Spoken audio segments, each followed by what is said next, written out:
Thousands of Palestinians flee from eastern Khan Yunis following an Israeli evacuation order, heightening suffering according to the UN.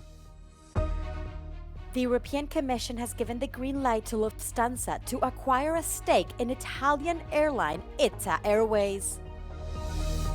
Bulgaria's Orthodox Church is raising eyebrows after electing a pro-Russian clergyman as its new head. Extreme weather has hit parts of Europe with severe storms in Switzerland and heavy rain in Montenegro.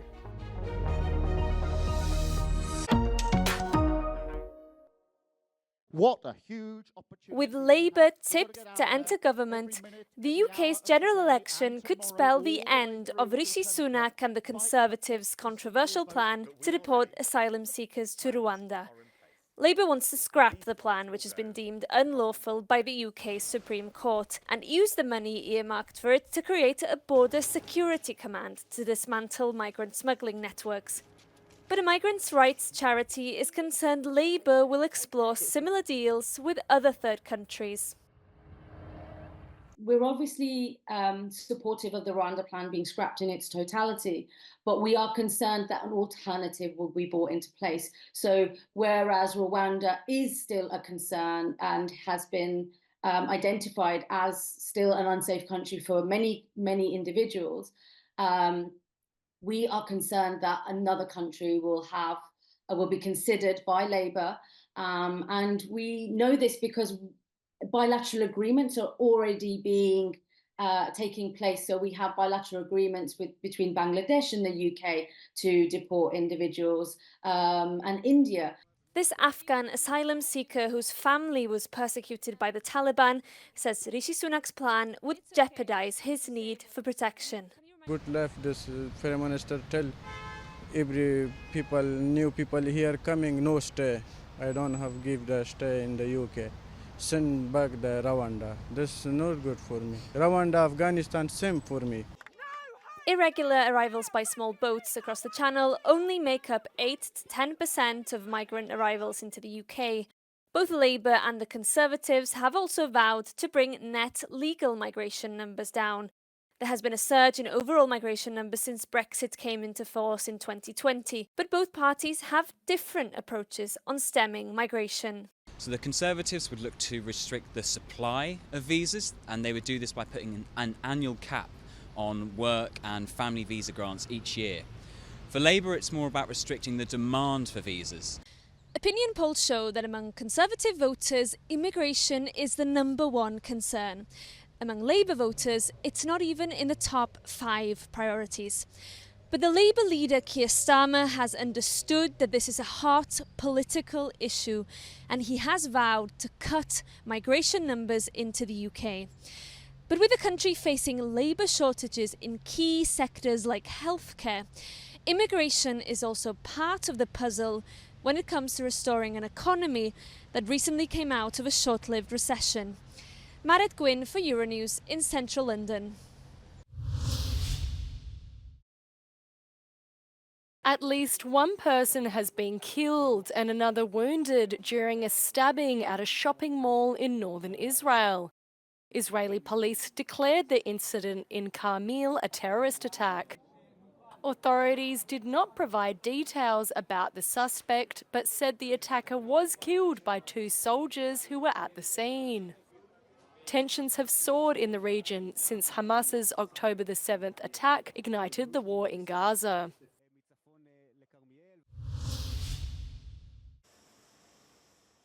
The European Commission has given the green light to Lufthansa to acquire a stake in Airways. For €325 million, Lufthansa can buy a 41% share of the Italian airline ITA. The long-awaited decision has been welcomed by the Italian Prime Minister Giorgia Meloni. A large financial burden has been lifted from the shoulders of the Italian budget, while it will also be able to maintain the security of air transport services. Possiamo dire che la logica ha prevalso sui vari ostacoli, e penso che con la logica questa operazione continuerà ad essere portata avanti e a concludersi, ad essere un elemento di successo come viene detto, per l'Italia, per la Germania, per Lufthansa e per soprattutto i nostri passeggeri. Grazie. Lufthansa CEO has also welcomed the decision. He defined it as a clear signal for strong air traffic in Europe, which can successfully assert itself in global competition. The agreement comes under certain conditions that include ensuring that other airlines can launch new flights and receive slots in order not to reduce competition. The deal cannot be finalized by the Commission until rival airlines agree to benefit from the anti-competitive measures.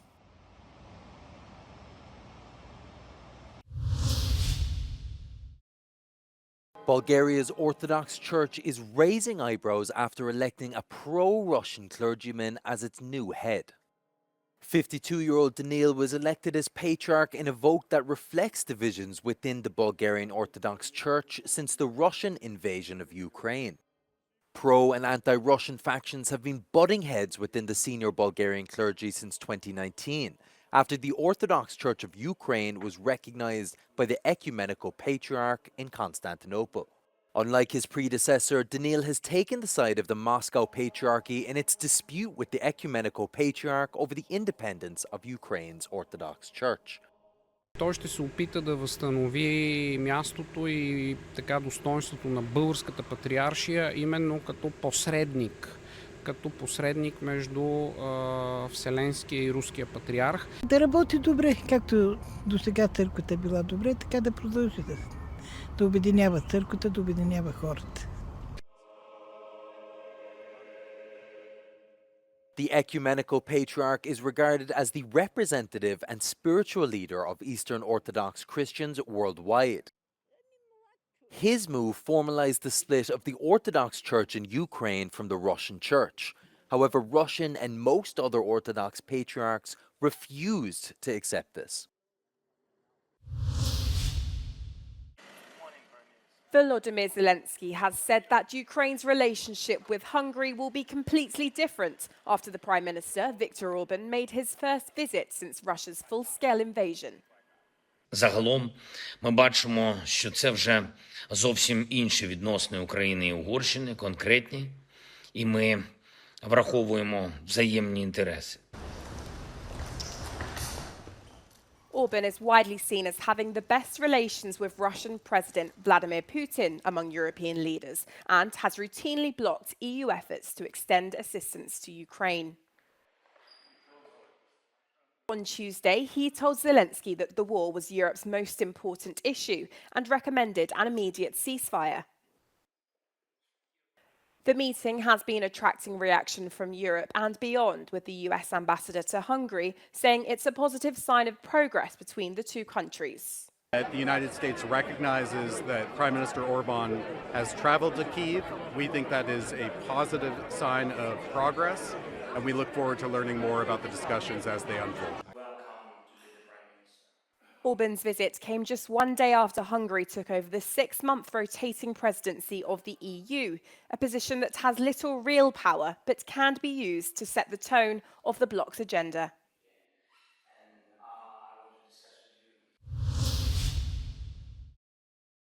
At least 3 people have died and more are missing after a fishing boat with 17 crew members on board capsized off the coast of Portugal on Wednesday, according to the Portuguese Maritime Authority. Emergency services are investigating all options. A agitação marítima não era assim considerável. De qualquer forma, a proximidade da costa tem algum significado, pode ter havido ali também alguma influência naturalmente do mar, mas é algo que naturalmente depois vamos apurar esse adquérito. Local media say 2 people suffered serious injuries. The president of Kosovo has been dancing in the rain to celebrate US Independence Day this week. Vjosa Osmani joined the choreographed dance in Pristina on Tuesday evening during a reception at the American Embassy to mark the 248th anniversary of the 4th of July. Kosovo considers the US to be its strongest Western ally after American troops launched an operation in 1999 that triggered the end of Serbian control over the state.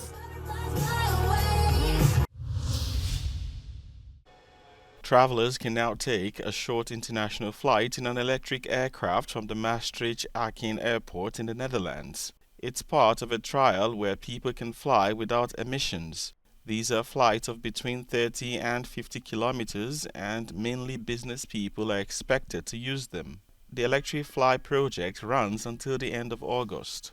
With aviation accounting for approximately 4% of climate change, some experts believe electrification is one option for reducing the environmental impacts. 5 people have died in Switzerland following severe storms. The last victim was discovered along the Maggia River in Canton Ticino, southern Switzerland, by rescue services on Tuesday. The Swiss armed forces have been deployed to help with the damage in the canton of Valais, as well as evacuating around 300 people from a cut-off area in Ticino using 2 helicopters on the weekend. The severe storms also swept through Montenegro, particularly affecting the coastal region, claiming the lives of 2 people according to officials. In Chand, a Turkish citizen died at the construction site, while in Radovici 1 person was killed by a lightning strike.